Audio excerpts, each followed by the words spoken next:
नमस्कार। हम अभी ललित नारायण मिथिला विश्वविद्यालय दरभंगा के प्रांगण में हैं। यहाँ पर अभी बिहार के महामहिम राज्यपाल आरिफ मोहम्मद खान का आगमन हुआ है।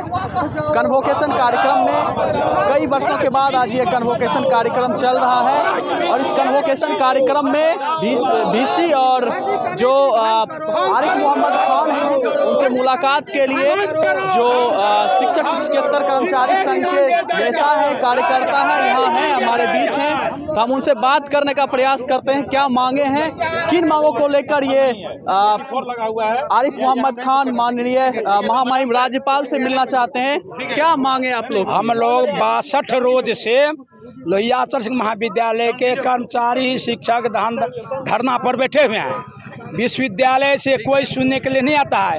विश्वविद्यालय के द्वारा जीविका गठन हुआ है। URPR मनमाना ढंग से सचिव अध्यक्ष बन गया और विश्वविद्यालय में बैठक में नो प्रिंसिपल था, ना TR था। अपने गलत मंशा से मनमाना एक आदमी को सचिव बना दिया है, जो मैट्रिक पास है या इंटर हुआ भी पता नहीं है। हम लोग कहते हैं जो नियम के अनुसार हो, शिक्षाविद का चुनाव होना चाहिए। शिक्षाविद का कौन चुनाव करता है, कौन प्रस्ताव देता है? हमारे प्रधानाचार्य महोदय ने पैनल दिए, उसका पैनल को हम नहीं मानते हैं। हम जो करेंगे वही होगा। इसलिए हम लोग 62 रोज से आंदोलन कर रहे हैं, विश्वविद्यालय में धरना दे रहे हैं। UR है दिलीप कुमार चौधरी, PR सुनील कुमार चौधरी, MLC अभी मनमाना ढंग से महाविद्यालय को बर्बाद करना चाहता है। कहता महाविद्यालय को हम तोड़ देंगे। क्या मांगे हैं आपके संघ की ओर से महामहिम राज्यपाल से? राज्यपाल महोदय से मांग है कि ये जो अवैध कमेटी बनी है विश्वविद्यालय के द्वारा, कुलपति महोदय के द्वारा बनाई गई है, ये पूर्ववर्ती शासी निकाय में भी ये कमेटी थी और 13 माह तक कंटिन्यू कोई बैठक नहीं किए, जबकि धारा 32 के अंतर्गत रूल है कि एक साल में कम से कम 4 बैठक अवश्य होनी चाहिए और 13 माह तक बैठक नहीं हुई। इसका मेमोरेंडम दिया गया कुलपति महोदय को कि आप ये कमेटी को पुनरावृत्ति नहीं कीजिए। उसके उनके आश्वासन के बाद भी पुनरावृत्ति कर दिया गया, ये घालमेल करके। और ये कमेटी के द्वारा अवैध रूप से सचिव का चयन कर लिया गया है। जो सचिव एबुल नहीं है, स्कॉलर पर्सन होना चाहिए, डिग्री कॉलेज है और क्या नाम है, इंटर पास मैट्रिक पास व्यक्ति को शिक्षाविद बना दिया गया है। ये रूल के विरुद्ध है। इसके विरुद्ध में हम लोग महामहिम महोदय से ज्ञापन दे रहे हैं कि ये कमेटी को भंग किया जाए। पूरे राज्य में अभी बिहार विधानसभा का चुनाव संपन्न हुआ है।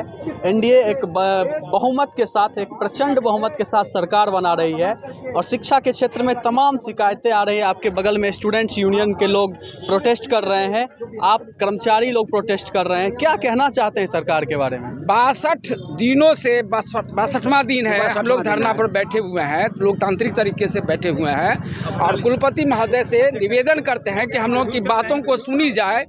ये सरकार में हम लोग की बातों को बिल्कुल ही नहीं तरजीह दिया जा रहा है। हम लोग परेशान है, कॉलेज की व्यवस्था चरमरा गई है, वहाँ ये लोग लड़वा रहे हैं, आपस में गुटबंदी करवा रहे हैं, आपस में द्वेष फैला रहे हैं। तो ये कॉलेज के हित में होगा। इस कमेटी को अब इमीडिएट चेंज किया जाए, चेंज करके नए कमेटी दिया जाए ताकि सुचारू रूप से महाविद्यालय चले। धन्यवाद। शिक्षा के बारे में आप कहे, बिहार में शिक्षा की जर्जर हालत है। सरकार भी नहीं चाहता है गरीब के बच्चा पढ़े। विश्वविद्यालय प्रशासन चाहे गरीब का बच्चा पढ़े। सामंतवादी व्यवस्था से, मनुवादी व्यवस्था से शिक्षा व्यवस्था को जोड़ दिया है और शिक्षा इस ढंग से जोड़ दिया है 8 बार परीक्षा देना पड़ता है बच्चा को, 8 बार एडमिशन फॉर्म भरा होता है। गरीब कहाँ से 50,000 रुपया लगे बच्चा को BA पास कराने के लिए? पहले 3 वर्ष में परीक्षा होती थी, 3 बार परीक्षा होती थी, बच्चा पास करता था। अब जो बच्चा खाने के लिए मुहताज है, कैसे 6 महीना पर फॉर्म भरेगा? कहाँ से 3,000 5,000 रुपया एडमिशन लगता है, फॉर्म भरते हैं। यह सरकार गरीब के बच्चा को, किसी भी धर्म का हो, किसी भी जाति का हो, किसी पार्टी का हो, गरीब को शिक्षा से वंचित कर रही है सरकार। जो नई शिक्षा नीति जो लागू की है, नई शिक्षा नीति का विरोध करता हूँ। सरकार तो कह रही है कि हम पहले से ज़्यादा बहुमत से आ गए हैं, हम तो अच्छा काम कर रहे हैं। क्या कहना चाहते हैं? सरकार जिस ढंग से चुनाव आयोग चुनाव आयोग अब नहीं रहा।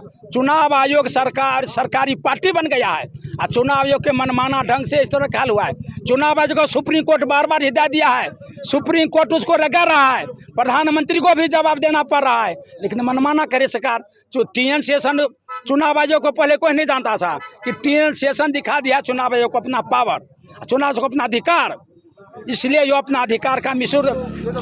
हमारे अभी चुनाव आयोग के 2 दामाद DM है, 2 बेटी DM है, भ्रष्टाचार में लिप्त है चुनाव आयोग, ज्ञानेंद्र कुमार। तो हमारे साथ थे कर्मचारी यूनियन के नेता लोग, कार्यकर्ता लोग, जो अपनी मांगों को लेकर लगातार मिथिला विश्वविद्यालय के गेट पर, द्वार पर प्रदर्शन कर रहे हैं और राज्यपाल आरिफ मोहम्मद खान से मुलाकात की कोशिश कर रहे हैं।